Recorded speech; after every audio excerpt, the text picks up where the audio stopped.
काय चर्चा झाली आणि समन्वयक जे आले होते त्यांनी कुठपर्यंत समन्वय साधला?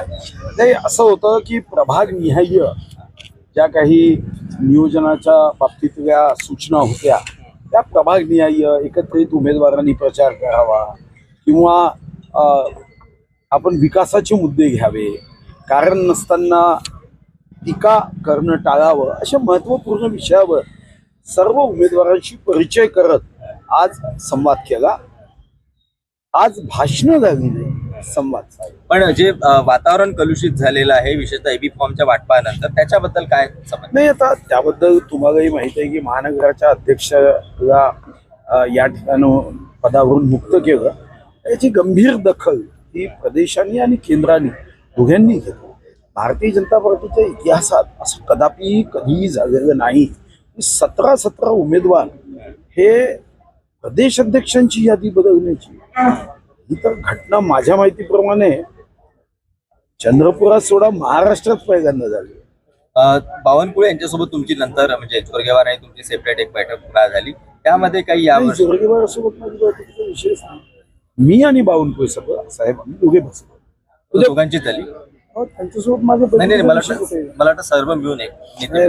उद्या मुख्यमंत्र्यांचा रोड शो आहे, तुम्ही असणार आहे का भाऊ त्या रोड शो मध्ये? नाही, आता मी मुख्यमंत्र्यांशी बोलतो. तसं उद्या माझा कार्यक्रम आहे.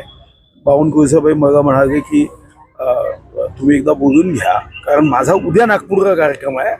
पण मग कसं करायचं ते आम्ही पाहू. कोणाचा तरी एकाचा कार्यक्रम 2-3 तास पुढे करावा लागेल तर ते बघू. भाऊ, या प्रकरणामध्ये महानगर अध्यक्षच दोषी आहे की अजून कुणी आहे?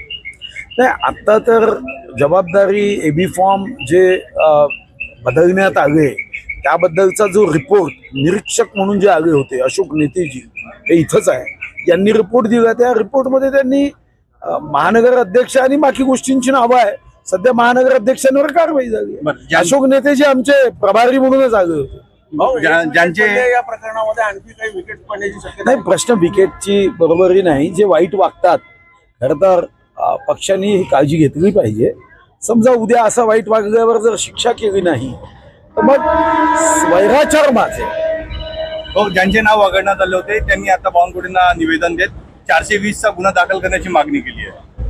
नाही, आता असं आहे की माझ्या माहितीप्रमाणे मी कसं लॉ केलं आहे, याच्यावर काही 420चा गुन्हा होईल असं वाटत नाही. पण बाब तर गंभीर आहे की पक्षाच्या अध्यक्षांनी जी यादी बदलवायची, एबी फॉर्म फाडायचे, ही बाब पक्षांनी लक्षातच घेतली पाहिजे. आतापर्यंतची पद्धत अशी होती की आम्ही सुद्धा तिकीट वाटताना सर्वांना एकत्र करायचो, सर्वांना सांगायचो की पक्षाची एकाला तिकीट मिळेल, इतरांचा आम्ही योग्य सन्मान ठेवून समजवून, कारण पक्षाचा एक कार्यकर्ता हा पक्षाचा आत्मा आहे आणि म्हणून असं गृहीत धरून चलता आहे असं होता कामा नये आमची काळजी असायची. पण जेव्हापासून काही नवीन जणांची भरती झाली तेव्हापासून थोडंसं वाढलं असं वाटतं. तर ठीक आहे, एखाद्या वेळी कोविड येतो काही वर्षांसाठी, वॅक्सिन तयार होतेच त्याच्यावर. आपल्या मार्गदर्शनामध्ये खरं तर भारतीय जनता पक्षाकडनं जे पत्र काढलं गेलं ते आपलं मार्गदर्शन घेतलं गेलं नाही का? नाही, मार्गदर्शन हे पत्र जेव्हा काढलं तो त्याच्या दुसऱ्याच दिवशी एबी फॉर्मची चोरी झाली. हे म्हणजे मार्गदर्शन करण्याच्या पहिलेच आपला रस्टिकेट जागा माणूस. अडचण काय, मार्गदर्शन करून ते पुढे वागलेच नाही ना. आता पुढे निवडणुकीत समन्वय राहील? नाही, समन्वय नाही. शेवटी आमची जबाबदारी आहे. या शहराने आमच्या सर्वांवर इतकं प्रेम केलं आहे. आम्ही निष्ठावान कार्यकर्ते आहोत. या पक्षासाठी आम्ही जीव ओतून काम केलं आणि या भागात आम्ही या अगोदर 3दा आमदार होतो ना. मी तर 13 दिवसात नागपूरचा विधानसभा उमेदवारांना 13 दिवसात आम्ही निवडून आणलं होतं. एवढी आमची चांगली संघटना. आता या संघटनेला ठीक आहे, दृष्ट लागली, ग्रहण येतं, पण सूर्य काही क्षणापुरता झाकल्या जातो. तसं आमचं संघटन या वातावरणामध्ये थोडं झाकलं गेलं आहे. पण ते जे ग्रहण आहे ते नक्की हटव. भाऊ, तुम्ही राज्यभर फिरून नवीन वर्षामध्ये काही नेत्यांच्या भेटी घेणार होता, तसं तुम्ही मागे बोलले. मी सांगितलं नवीन वर्षात साधारणतः 20 जानेवारी नंतरचा आम्ही सर्वांच्या भेटीगाठी करणार. जानेवारी नंतर.